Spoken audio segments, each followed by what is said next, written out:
back toward the same area, yeah. Do we know if police are in contact with him? I know he has a cell phone, and there are reports he was on the cell phone. We're not hearing anything about that, Roxy, whether or not he's talking to the police or who he's talking to, or even, in fact, if he's still on the cell phone. But, and, the fact that that it's a stolen vehicle, a lot of times they have the ability to run the plate and get in touch with the person's family and try to, communicate that way, but that's not an option now. Actually find out where that person lives, find out if they have any guns that are registered to them, right. Find out if they're on a restriction list or anything. There's a lot that can be got from that information. So we've turned into what is this? Is this an industrial area, residential area? Looks like you just turned westbound on 93rd. That was northbound. He's in a little small street here. Yeah, he's on Bellhaven. Yeah, these little streets are probably not familiar to a lot of people, but there's a lot of these little streets here in East LA. It's going the wrong way. There we go. He's right below us. He's going east. Yeah, he just turned east on 92nd Street. Okay. And again, we've seen him on the wrong side of the street a couple of times, although he does it primarily to get around, traffic congestion, as you saw right there. Haven't seen him up on the curbs or anything like we've seen in a lot of previous pursuits, but red lights don't seem to bother him. And remember, every single red light, he's really high speeds, certainly over the speed limit, but not really, really high speeds like we've seen in some previous pursuits. Now, is there a limit on the amount of time that the officers are allowed to be like in that lead car, or is every situation different? It's all different. Primarily it's going to have to do with what their fuel situation is, right. And what their abilities are. Maybe the officers aren't pit trained, in which case they'll move a pit trained officer up to the primary. So, I'm just wondering, just also in terms of just the stress and the tension level. Yeah, and again on these pursuits that are slow speed through streets where you've got a lot of cross traffic and pedestrians, there is a lot of anxiety on the part of officers. Now, the air unit, the helicopter, will tell them basically if you've got cross traffic or you don't have cross traffic. Of course, the suspect doesn't know that, but the air unit is a tremendous advantage in these situations. Now, are they all just talking Firestone now? Yeah, he's eastbound Firestone. Are they all just talking in one frequency? Is it's easy to communicate with each other? Yeah, in most of these situations, you want to keep radio traffic down to an absolute minimum. Yeah. Most people are listening. Most of the officers are listening. You have an area unit calling the pursuit. In this case, very well able to do that because he's got the ability to look up ahead, right, and actually tell you if you've got congestion or what the officers are looking at. He can see everybody in the pursuit as far as how many officers get he has to get part of his duties is to get the shop numbers on the roof for the after action report on this. So it's very well coordinated. You watch these things, we cover so many of these, and you think, when it comes to this point, what is the end result? They know they're going to get caught, they're going to be stopped. What is he doing? Just buying time, making arrangements? It just, so... Again, the most amazing thing to me was when I had a suspect after a pursuit tell me he didn't stop because he was afraid, he didn't know how to stop. And it was an eye-opening situation for me because you all... That's true. That's true. Coming eastbound. Well, I think there's a lot of validity to that because they're just planning out as long as they can and seeing what they can get away with before they're ultimately taken into custody. Yeah, well, this is going to be their last chance for, to be in control, because certainly when that door slams, they're no longer going to be in control of anything. They're going to be told when to eat, when to sleep, and this is going to be their last time out. All right, looks like we're turning onto a much busier street now. This is Alameda. The air unit is telling them to watch out for southbound traffic. And again, once again, now you can see the police officers are taking more time getting out onto the street. Point that down again. Yeah, he's turning again. What is that? This is elbow. His arm out the door. Yeah. Yep. You're right, it does look like, I don't know if I'd say uniform, but it does look like one of those... Like reflective coats. Yeah, reflective coats. Yeah, he's gaming the situation right now, just having a little bit of fun. Looks like he's looking in the rear view mirror there.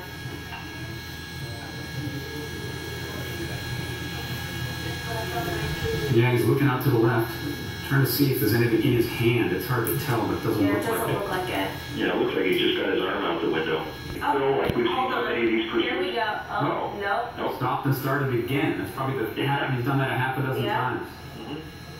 And the officers are so quick, so quick. The second he slows down and is approaching a stop, those doors open, and like you mentioned, Jim, they're ready to get out.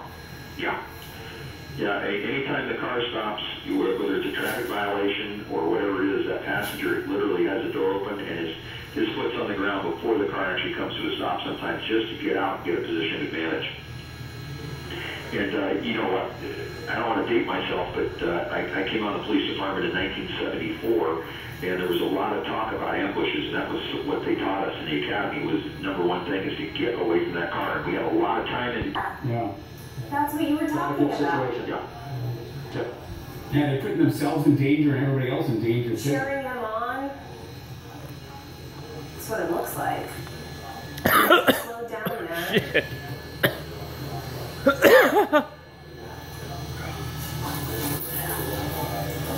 Yeah, you're seeing a very interesting phenomenon. We've seen, pedestrians come out of the houses before, but remember, you're seeing a little different phenomenon right now. This could be it. This could be it right here. Okay, set off again. And just remember, hey Phil, I'm about a 4-second delay behind what you're seeing there in the studio. Okay. There's another group of people on the street again.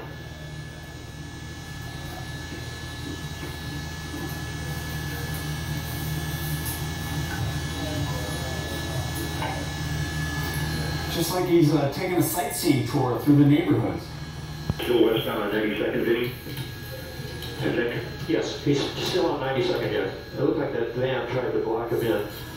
Don't do the police work. Get out of the way, fella. Yeah. Yeah.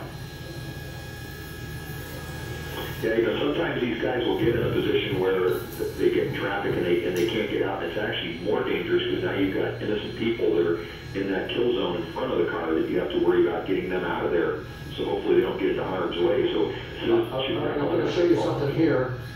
We got all these people, or else it's a yard sale. I can't tell which, but there's a large number of people or something on the street up here. All right, we're coming up on 3 o'clock. We're live on Fox 11 News. I'm Phil Schuman on the newsroom. We're joined by Jeff Michael now, along with Jim Holcomb and Vince Mack up in Sky Fox. You are watching KTTV at the top of the hour here, as we are now, about an hour long, hour and a half into this pursuit. There you see him slowing down, Talking to people. and this has happened many times in Los Angeles, especially on an afternoon like this where the driver doesn't seem to be too charged with adrenaline, doesn't seem to be too worried about the police taking him down. If they were going to, they would have by now.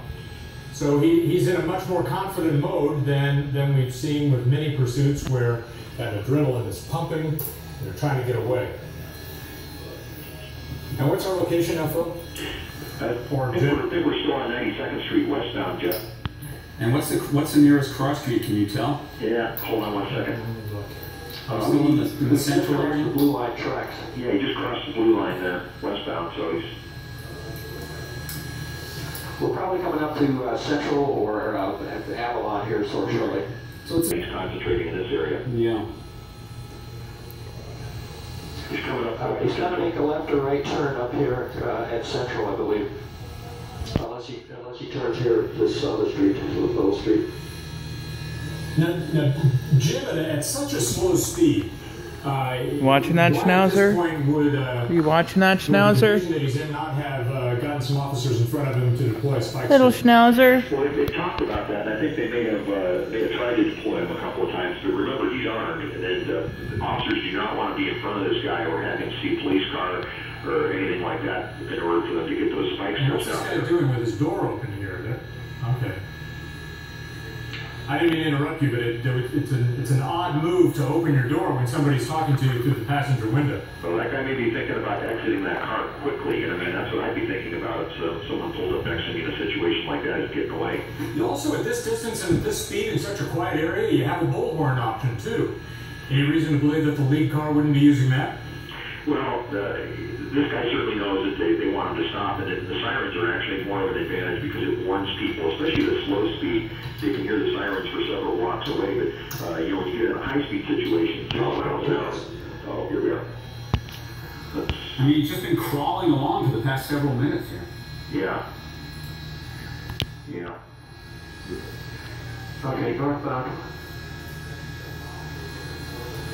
Back toward 92nd Street.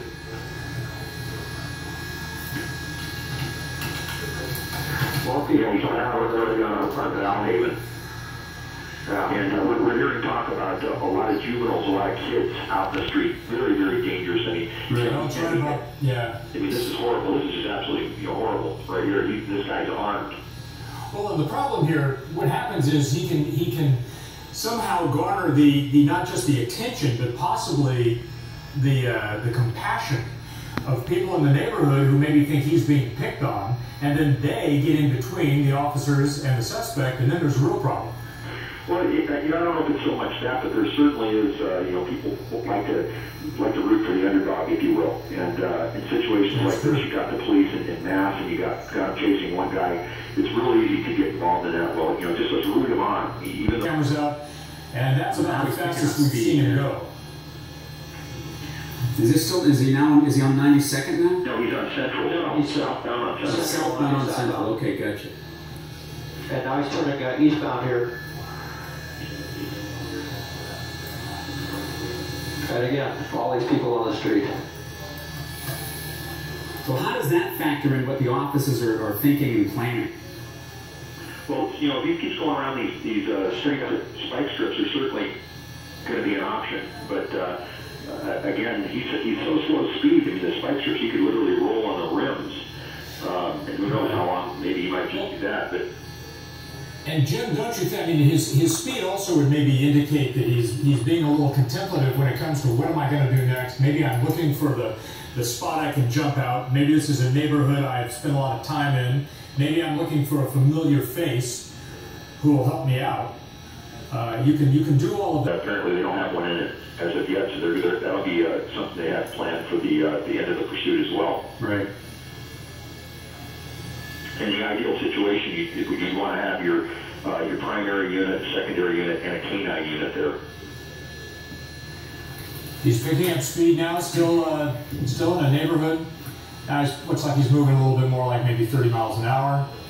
Be thinking about if this pursuit does come to an end, they're going to want to get this suspect in custody and get him out of that area as fast as they can. They do not want to have him in that area for any longer than they absolutely have to. And the worst case scenario is if there's any kind of a shooting where they have to have an investigation. They don't want that right now.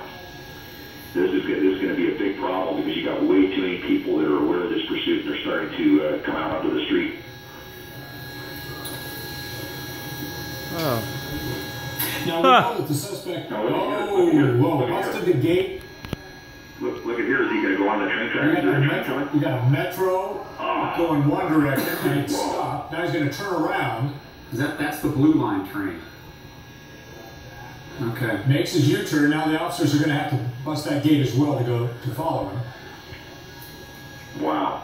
This is unbelievable. Yeah, 2 units there with their doors open and. They're back west now on 92nd Street from that Metro Rail. That was something you don't normally see.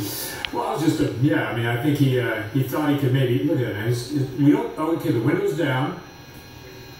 And you know, whatever it was he said, she didn't like it. You could see her take a step back. And Jeff, right now, LAPD is talking about other vehicles, civilian vehicles, that are trying to get into this pursuit behind the police cars, telling their police cars to try to fan out and block off the civilians that are trying to get into this pursuit. Yeah, this is one of those things where appearances are not always what they seem, because this guy is going so slow that it doesn't indicate that he is docile when it comes to being confronted. About an hour and 45 minutes here. And at this point, we believe that the one crime that he's been associated with is the carjacking, the grand theft auto, right? Right. Originally it started with a carjacking, grand theft auto, but it's basically a robbery at that point. Robbery. We're hearing that they used a 9mm handgun in that robbery. Right now, although he does have a cell phone, we're just hearing that they got that phone number and they're going to try to call it, try to make contact with him. So we presume that the police have not had contact with him prior to this. So we're saying that he carjacked a cab? Yes. Yeah. That's. I mean, that doesn't make sense on the surface, but there's got to be more to it than that. There you would think, because, I mean, cabs have... Yeah, just keep circling the same area and again, LAPD. Okay, here we go again with people on the street, but look at the crowd this time. Yeah. And again, LAPD hypersensitive to the crowd that's gathering as a result of this spectacle. Gives him a high five. That was nothing more than a hand slap.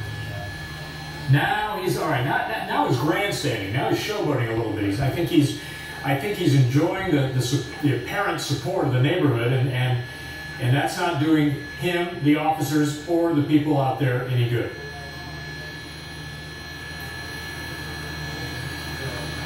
Well, it's a sign of the times. It is. Well, yeah, it's a sign of it. You're right. Yeah. You're right. And as I said, we've seen that before. We've seen, and the recent events across the country, from San Bernardino to North Charleston, South Carolina, do not help. On station. What's going here? Jeff, here's a first. I think we've seen in the pursuit. LAPD is actually calling for outside help from a division to block off the traffic from cars that are trying to join this pursuit. Well, what division are they in now, Jim? Because they were up in 77. Yeah, they started at 77, but they're calling for southeast units. Yeah. Southeast units to come up and actually try to block off all of the civilians that are trying to join this pursuit. Oh, that guy's taking a picture of him. That's all It's got to be difficult given how often he's changing direction. Cleaning his windshields. Well, that's exactly right. And what's happening is they've got cars down there that are going all different directions trying to join this pursuit. I don't know if any can pull out, or if you want to pull out and get a shot of that, but that's a spectacle in itself. Yeah. Well, and Jim, you